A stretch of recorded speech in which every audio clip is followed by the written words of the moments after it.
नमस्कार दोस्तों, चलिए जानते हैं भारत और बिहार की फटाफट 25 बड़ी खबरें केवल 8 मिनट में। लेकिन उससे पहले लाइक्स और सब्सक्राइब जरूर कर दें।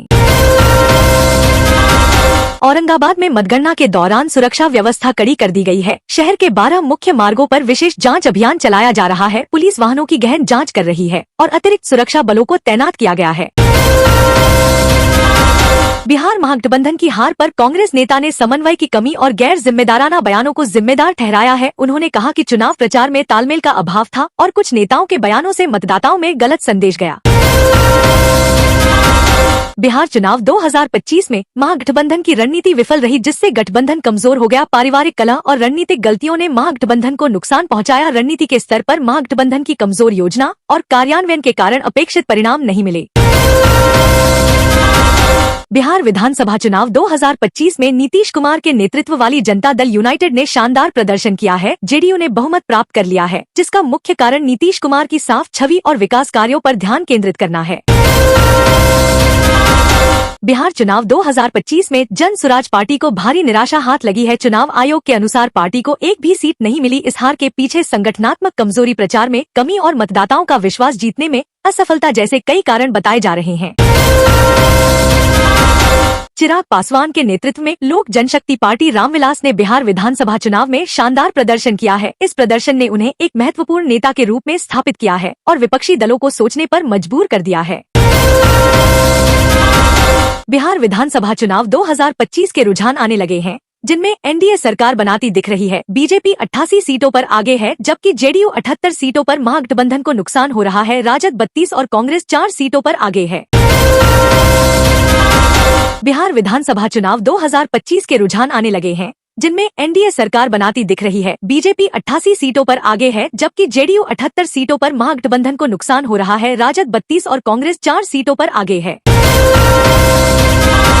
बिहार में मतगणना के शुरुआती रुझान सामने आ रहे हैं। बीजेपी 35 सीटों पर आगे है, जबकि जेडीयू 13 और आरजेडी 21 सीटों पर बढ़त बनाए हुए है। सम्राट चौधरी, मंगल पांडे और अनंत सिंह भी आगे चल रहे हैं। बीजेपी और जेडीयू गठबंधन आरजेडी से आगे है। बिहार चुनाव परिणाम 2025 नए और छोटे दलों के लिए महत्वपूर्ण होगा, जो उनकी आगे की रणनीति और राजनीतिक भविष्य को निर्धारित करेगा। इन दलों को अपनी वर्तमान रणनीतियों का मूल्यांकन करना होगा और जनता का समर्थन जीतने के लिए नई योजनाएं बनानी होंगी। बिहार चुनाव परिणाम को लेकर तेजस्वी यादव ने अधिकारियों को चेतावनी दी है कि मतगणना में गड़बड़ी हुई तो जनता जवाब देगी। उन्होंने 2020 की गलती न दोहराने की अपील की और निष्पक्ष मतगणना की मांग की। महागठबंधन ने सरकार बनाने का दावा किया है। चुनाव में जीत की उम्मीद से आरजेडी और बीजेपी जश्न की तैयारी में जुटी हैं। आरजेडी ने 100 टन लड्डू का ऑर्डर दिया है, जबकि बीजेपी ने 500 किलो लड्डू मंगवाए हैं। दोनों पार्टियां कार्यालयों को फूलों से सजाएंगी ताकि जीत का जश्न धूमधाम से मनाया जा सके। केंद्रीय मंत्री मांझी ने मतगणना से पहले अपने गांव का दौरा किया। उन्होंने विश्वास जताया कि एनडीए बहुमत से सरकार बनाएगी और 160 से अधिक सीटें जीतने की भविष्यवाणी की। उन्होंने कहा कि जनता ने एनडीए के विकास कार्यों पर भरोसा जताया है। उत्तर प्रदेश के पंचकोसी में रहमतुल्लाह अल्लाह की दरगाह पर प्रभु श्रीराम का प्रसाद बनाया गया। इस पहल ने हिंदू और मुस्लिम समुदायों के बीच सौहार्द का एक अनूठा उदाहरण प्रस्तुत किया। दोनों समुदायों के लोगों ने मिलकर प्रसाद बनाया और सांप्रदायिक सद्भाव का संदेश दिया। सारण में एक तेज रफ्तार वाहन ने एक व्यक्ति की जान ले ली, जिससे उसके 5 बच्चे अनाथ हो गए। मृतक परिवार का एकमात्र सहारा था। इस घटना से स्थानीय लोगों में आक्रोश है और वे प्रशासन से तेज रफ्तार वाहनों पर लगाम लगाने की मांग कर रहे हैं। कानपुर में भाजपा कार्यकर्ताओं ने बिहार चुनाव में जीत का जश्न मनाया। महापौर प्रमिला पांडे ने ढोल बजाकर खुशी जताई और मिठाई बांटी गई। मोतीझील स्थित नगर निगम मुख्यालय में बिहार विधानसभा चुनाव 2025 में भाजपा गठबंधन की जीत पर बधाई दी गई। दिल्ली बम धमाके के मामले में एक बड़ा खुलासा हुआ है। धमाके में मारे गए आतंकी उमर का सहपाठी आरिफ इस योजना में शामिल था। पुलिस जांच में पता चला है कि आरिफ आतंकी नेटवर्क का हिस्सा था और फरीदाबाद से दिल्ली तक की साजिशों में शामिल था।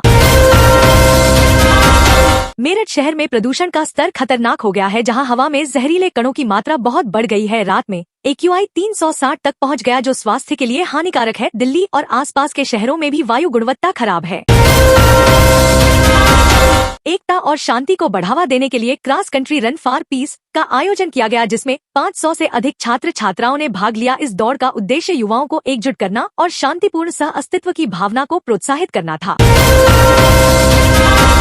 उत्तर प्रदेश के एक जिले में 2 करोड़ रुपए की लागत से 15 सड़कों का निर्माण हो रहा है। इस परियोजना का लक्ष्य औद्योगिक क्षेत्र के विकास को बढ़ावा देना है। बेहतर कनेक्टिविटी से माल परिवहन सुगम होगा और रोजगार के अवसर बढ़ेंगे।